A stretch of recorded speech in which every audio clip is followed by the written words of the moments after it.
নমস্কার, সকলকে আমার প্রণাম জানিয়ে আজকের যে কবিতাটি পাঠ করব, কবিতার নাম শিশু। কবি হলেন সুবল চন্দ্র দাস।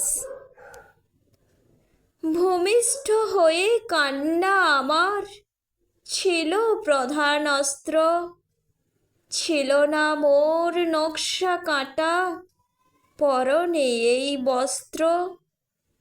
সকল ভার বইত মাতা, দিব্যি ছিলেন সুখে, মনের সুখে বুকের সুধা পান করেছি মুখে।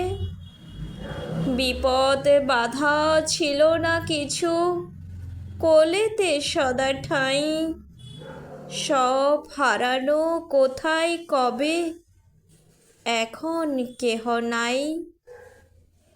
অগ্নি জলের প্রতাপ কত আজ বুঝেছি বেশ, মায়ের কথা কেউ ভুলে না, রূপ আগুনে শেষ। মায়ের রূপে বর্ণনা করি এমন বিদ্যা নাই, শুধুই জানি চরণ তার, আর না কিছু চাই। নমস্কার।